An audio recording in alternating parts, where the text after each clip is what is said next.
ভারতকে রেল লাইনের প্রশ্নের আগে আপনি শেখ হাসিনাকে প্রশ্ন করেন যে বাকি আর কিছু আছে কিনা ভারতকে দেয়া। আমি বলছি না, আমার বাংলাদেশের এই ব্যাপারে নিউজ করেছে ভারতের গণমাধ্যমগুলো। তারা সেখান থেকে বলেছে যে শেখ হাসিনার কাছ থেকে ভারতের নেওয়ার মতো আর কিছু নাই। আমি গ্লোবালাইজেশনে বিশ্বাস করি, আমি আধুনিকতায় বিশ্বাস করি, আমি বহির্বিশ্বের সাথে সম্পর্কে বিশ্বাস করি, কিন্তু বহির্বিশ্বের সম্পর্ক মানে কি? আমার লঙ্গিটি নিয়ে আপনি খুলে ফেলবেন, এটার নাম সম্পর্ক? সম্পর্ক আমার পোশাক আশাক সব নিয়ে যাবেন, এটার নাম সম্পর্ক? আমার দেশের মানুষের সকল কিছু রেখে তারপরে আপনি বাহিরে দেবেন, এটার নাম সম্পর্ক? এখন এই মুহূর্তে গত কয়েকদিন আগে উপজেলা নির্বাচন হয়েছে, 10% নিচে ভোট পেয়ে চেয়ারম্যান হয়েছে 100-র অধিক, 100-র মতো, মানে তাদের এই মানে স্ট্যাটিস্টিক্স বলছে যে 100-র অধিক চেয়ারম্যান নির্বাচিত হয়েছে অন এভারেজ 10%-এর নিচে। এটা আমার হিসাব না, এই নির্বাচন কমিশন এই আওয়ামী লীগের নিয়ম অনুযায়ী। তাহলে তারা বাংলাদেশে কি 20% আর 10% আওয়ামী লীগ করে মানুষ, যারা নিজেরা আত্মগরিমায় সারাদিন বিএনপি কে তুচ্ছ তাচ্ছিল্য করে, জামাত হেফাজতকে তুচ্ছ তাচ্ছিল্য করে, বা একেবারেই কেউ না, আমরা তো কেউই না, ওনাদের পায়ের পৃষ্ঠার যোগ্যতাও আমাদের নাই। এই হচ্ছে একমাত্র বাংলাদেশ, যেই বাংলাদেশে মসজিদগুলোতে পুলিশ পাহারায় নামাজ পড়া লাগে, পৃথিবীর কোন মন্দিরেও পুলিশ পাহারা দিয়ে নামাজ হয় না। আপনার কাছে এই ছবি দেখা, এই যে পুলিশ দৌড়াচ্ছে, একমাত্র জাতীয় মসজিদ বাইতুল মোকাররম, যেখানে এই হচ্ছে পুলিশ পাহারায় সবকিছু হয়। এবং আমার নিউজ না, এটা হচ্ছে এই যে বিবিসির নিউজ দেখেন, এরপর অন্য অন্য নিউজ দেখেন। এই যদি হয়, পৃথিবীর কোন মন্দির আছে, কোন গির্জা আছে যেখানে পুলিশ পাহারা দিয়ে আমার গির্জায় নামাজ পড়ে? আমার ভাই যে বক্তব্য এতক্ষণ দিলেন, আমি খুব সুস্থ ভাবে শুনতেছিলাম, যে তার কাছে বক্তব্যগুলো শুনে মনে হয়েছে যে বাংলাদেশ এখন একটা ফেরেস্তাদের কর্তৃক নিয়ন্ত্রিত একেবারে বেহেস্তের একটা অংশ বিশেষ হিসেবে তার বক্তব্যে প্রস্ফুটিত হয়েছে। যদিও বাংলাদেশটা এখন সমগ্র মানুষ মনে করে জাহান্নামের একটা কুণ্ডলিপির মতো, যেখানে মানুষ চরমভাবে নির্যাতিত, নিপীড়িত, নিষ্পেষিত, এবং তাদের জীবনের কোনো মূল্য নাই। আমি যদি আপনাকে একটা উদাহরণ দেই, আপনার জীবনের মূল্য আছে কি নাই এটা আপনার দেখতে হলে দুইজন সংসদ সদস্যের দিকে তাকান। একজন কয়েকদিন আগে বাংলাদেশের জাতীয় সংসদের একজন সংসদ সদস্য আনার সাহেব, ব্যক্তিগতভাবে উনি কি চোরাকারবারি করেন, না উনি খারাপ মানুষ না ভালো মানুষ, সেটা নিয়ে আমি সমালোচনা করতে চাই না। ব্যক্তি হিসেবে তার ব্যবসা বাণিজ্য কার সাথে খারাপ ছিল ভালো ছিল, কিন্তু একটা সংসদের সংসদ সদস্য, অবৈধ সংসদ হোক আর বৈধ হোক, লোকটা ভারত গিয়ে ফেরত আসতে পারলেন না, তার জীবন কোথায় গেছে একটা টুকরা মাংস পর্যন্ত এখনো উদ্ধার করতে পারেন নাই। এই হচ্ছে আপনার ভারতের সাথে সম্পর্ক, আর এই হচ্ছে বাংলাদেশের সংসদ সদস্যদের নিরাপত্তা। আর এই যদি হয় একজন সংসদ সদস্যের নিরাপত্তা, তাহলে বুঝতে হবে বাংলাদেশের বাকি মানুষের নিরাপত্তাটা কোথায়। আপনি দেখেন, আজকে ব্যারিস্টার সাইদুল ইসলাম সুমন, তিনি একজন বাংলাদেশের বর্তমান সময়ের বিভিন্ন বিষয় নিয়ে কথা বলেন, আগেও কথা বলেছেন, যদিও ওনার রাজনৈতিক দর্শন আওয়ামী লীগের, আওয়ামী লীগ করে আওয়ামী লীগের, কিন্তু আওয়ামী লীগের করে তিনি যখন আজকে বিবৃতি দিচ্ছেন যে আমার জীবনের নিরাপত্তা কোথায়, আমি মারা যাওয়া পর্যন্ত কেউ না কেউ অপেক্ষা করতে আছে, এই ধরনের একটা মানে আশঙ্কার কথা যখন একজন সংসদ সদস্য বলেন, যে আমাকে থ্রেট করা হয়েছে, পুলিশ জানে, তারপরে তাকে এটাকে নিয়ে রিপোর্ট করতে হয়েছে, তাও পুলিশ করেনি, উনি করেছে, তাহলে আপনি বাংলাদেশের চিত্রটার দিক তাকান, যে ওনার সংসদ সদস্য থাকা অবস্থায়, আওয়ামী লীগ ক্ষমতায় থাকা অবস্থায়, উনি আওয়ামী লীগের দালালি করে মুক্তিযুদ্ধের কি বলে সপক্ষের স্বস্তি শাস্তে গিয়ে বাংলাদেশের মহান মহান ব্যক্তিদেরকে ফাঁসির কাস্টে ঝুলানোর জন্য প্রসিকিউটর হিসেবে উনি কাজ করেছে, ভূমিকা পালন করেছে। উনি বাংলাদেশের কোনো মানুষের, কিন্তু কোনো মানুষ যারা মারা গেছে, হত্যা হচ্ছে, নির্যাতন হচ্ছে, নিপীড়ন হচ্ছে, কারো বিরুদ্ধে কোনো talk show, online offline video live কিচ্ছু কখনোই করে না।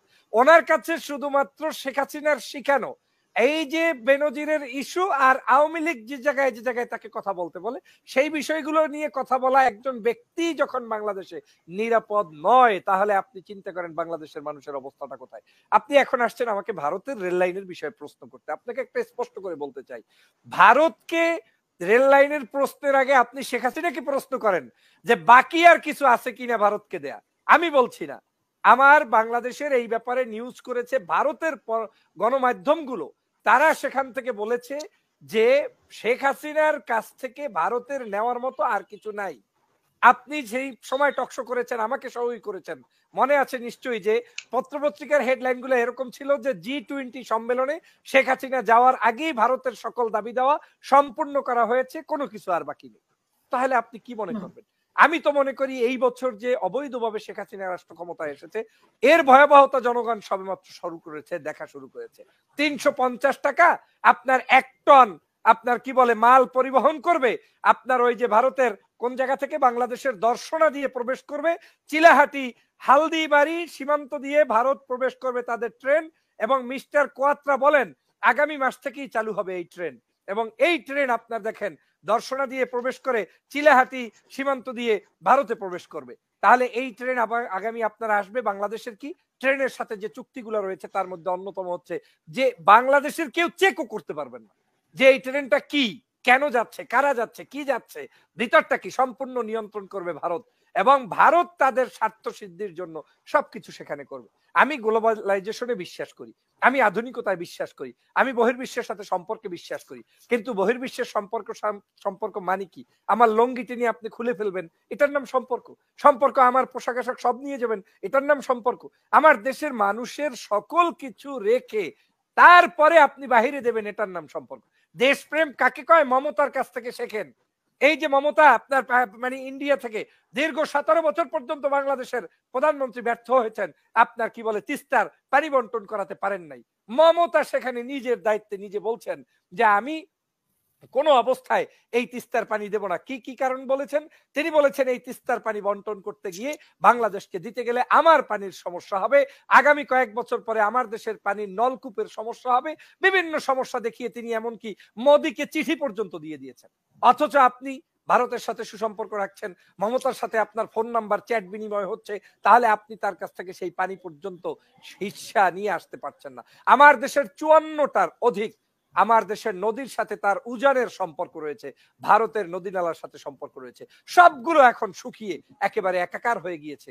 আপা আপনাকে কি বলবো, আমাদের এখন নলকূপ গুনেতে স্যালো টিউবওয়েলে তো পানি ওঠে না এখন। মানুষের বিভিন্ন জায়গায় ব্রিজ আছে, কালভার্ট আছে, নিচে পানি নাই, নদী নাই, কিচ্ছু নাই। তো এই পরিস্থিতি তো তারা সৃষ্টি করেছে। আমরা ভারতের কিন্তু বন্ধু, আমরা ভারতের শত্রু নই। বিএনপি কে সবসময় বলানোর চেষ্টা করা হয় যে বিএনপি কি ভারত বিরোধী কোনো সংগঠন না।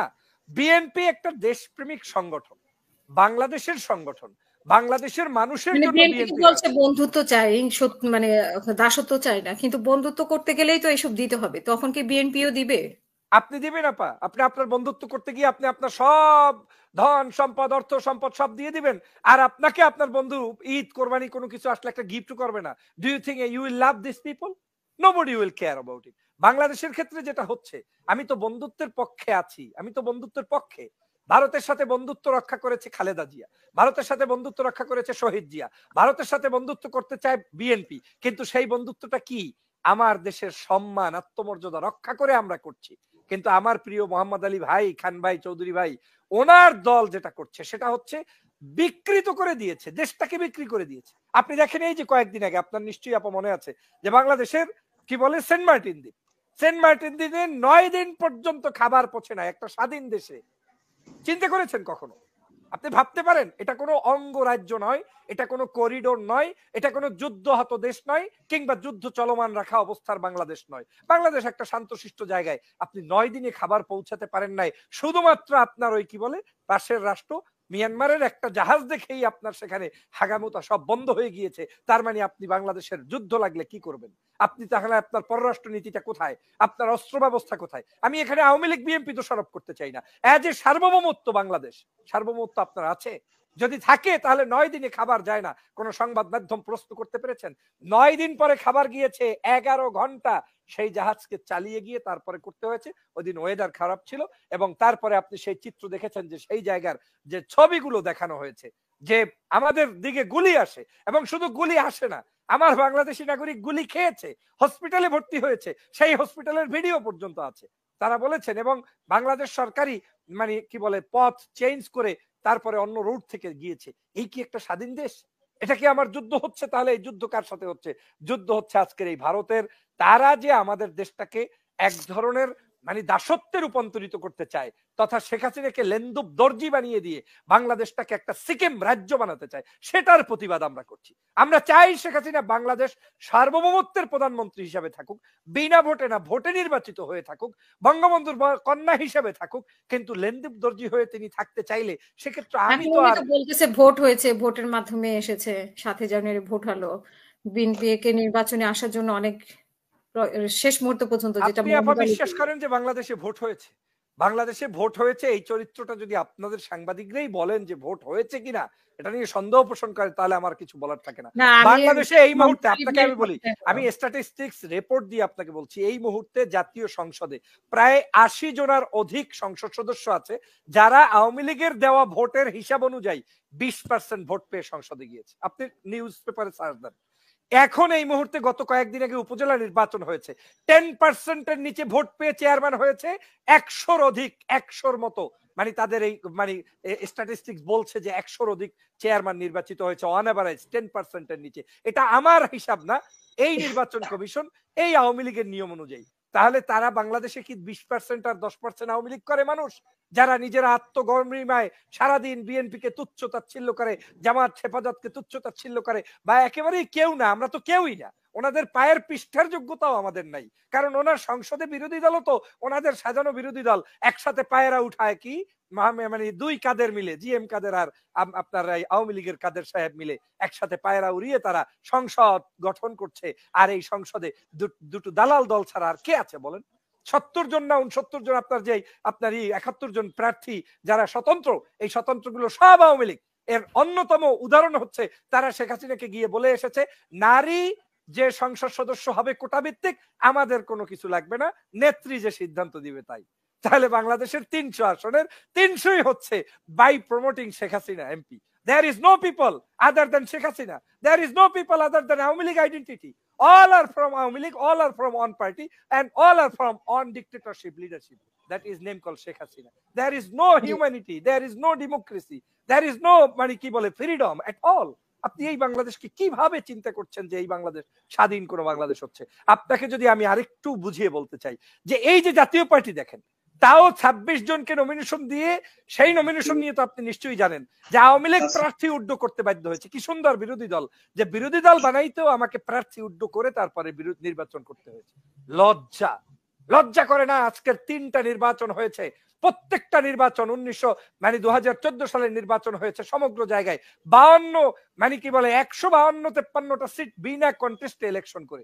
তারপরে সেখানে আপনার নিশ্চয়ই জানেন যে একটা অডিও ফাস্ট হয়ে গিয়েছিল, ভিডিও, শেখ হাসিনা এবং রাশেদ খান মেনন, হাসানুল হক ইনু বলতেছিল আপা যা চুরি টুরি করেছি এগুলো বলতে যাবেন না সাংবাদিকদের, মাইক অন করা ছিল, মানুষ পেয়ে গিয়েছে যে এগুলো নিয়ে কোশ্চেন করলে আপনি আনসার করবেন না। এই ছিল 14 নির্বাচন। 18 নির্বাচন ছিল। আপনি বিশ্বাস করেন যে বাংলাদেশে বিএনপি নামক দলটি মাত্র 6টা সিট পায়? আজকে সারা বাংলাদেশে 24 সালের নির্বাচন, বিএনপির 24-25 হাজার নেতাকর্মীকে জেলের মধ্যে বন্দি রেখে নির্বাচন করেছে, যার অ্যাপ্রুভ ফ্রম কি বলে তাদের minister, ex minister Abdur Razzak সাহেব নিজে বলে ভোগান্তিতে পড়ে আজকে মন্ত্রিত্ব হয়তো হারিয়েছেন, সেই ব্যক্তি নিজেই বলেছেন 25 হাজার নেতাকর্মী আমরা ঢুকাতে বাধ্য করেছি। আজকে এই 28শে অক্টোবর কি হয়েছে? আপনার এই মানুষ মানে বিএনপির সমগ্র এত বড় একটি মহাসমাবেশকে তারা গুলি করে হত্যা করে শেষ করেছে। আমার ভাই একটু আগে বলার চেষ্টা করেছিল যে বাংলাদেশে কি মসজিদগুলোতে আর উলুধ্বনি হওয়া বাকি আছে? উলুধ্বনি হওয়া আর বাকিটা কোথায়? আপনাকে দুই একটা ছবি দেখাই, তাহলে উলুধ্বনিটা বুঝতে পারবেন। এই হচ্ছে একমাত্র বাংলাদেশ যেই বাংলাদেশে মসজিদগুলোতে পুলিশ পাহারায় নামাজ পড়া লাগে, পৃথিবীর কোন মন্দিরেও পুলিশ পাহারা দিয়ে নামাজ হয় না। আপনার কাছে এই ছবি দেখাই, যে পুলিশ দৌড়াচ্ছে, একমাত্র জাতীয় মসজিদ বাইতুল মোকাররম যেখানে এই হচ্ছে পুলিশ পাহারায় সবকিছু হয়। এবং আমার নিউজ না, এটা হচ্ছে এই যে বিবিসির নিউজ দেখেন, এরপর অন্যান্য নিউজ দেখেন। এই যদি হয়, পৃথিবীর কোন মন্দির আছে, কোন গির্জা আছে যেখানে পুলিশ পাহারা দিয়ে আমার গির্জায় নামাজ পড়াতে হবে? তাহলে তো আপনি আমাকে মাইনরিটি বানিয়ে ফেলেছেন। এখন যদি আপনি বলেন যে আপনাদেরকে নিয়ন্ত্রণ করার জন্য আমরা এটা করেছি, তার মানে 90-95% মুসলমানের দেশে আপনি আমাকে নামাজ পড়তে নিয়ন্ত্রণ করছেন, কথা বলার জন্য নিয়ন্ত্রণ করছেন, মিছিলে মিছিলে গুলি করছেন, হত্যা করছেন। এটা তো হতে পারে না। সর্বশেষ যে কথাটা বলতে চাই, বাংলাদেশ জাতীয়তাবাদী দল বা বিএনপি, জামাত, হেফাজত, চরমনাই, এই জাতীয় যে সকল দল এখন নির্যাতিত নিপীড়িত আছে, তারা বিশ্বাস করে এই দেশে ফ্যাসিবাদের পতন ছাড়া, আমি বিশ্বাস করি ব্যক্তিগতভাবে, কোন ইস্যুর ব্যাপারে আলোচনা করে আর লাভ হবে না। ট্রেন আসুক আর ছাগল কাণ্ড ঘটুক আর মতিউর কাণ্ড ঘটুক আর ওই শেখ হাসিনার বেআই কাণ্ড ঘটুক, কোন কাণ্ডে দেশের সমাধান হবে না। একটা সমাধান, ফ্যাসিবাদ শেখ হাসিনার পতন নিশ্চিত করে বাংলার মানুষকে মুক্ত করতে হবে। এছাড়া বিকল্প কোনো পথে আপনি আগালে সাময়িক আপনি এই ট্যাবলেট নিয়ে আরাম করতে পারবেন, আপনি হয়তো টকশো গরম করতে পারবেন, আমরা ভিডিও করে আপনি হয়তো মানুষকে জানাতে পারবো, কিন্তু আদতে বাংলাদেশের জনগণের কোনো কল্যাণ হবে না। কল্যাণ করতে হলে সরকারের পতন নিশ্চিত করতে হবে। আপনাকে ধন্যবাদ।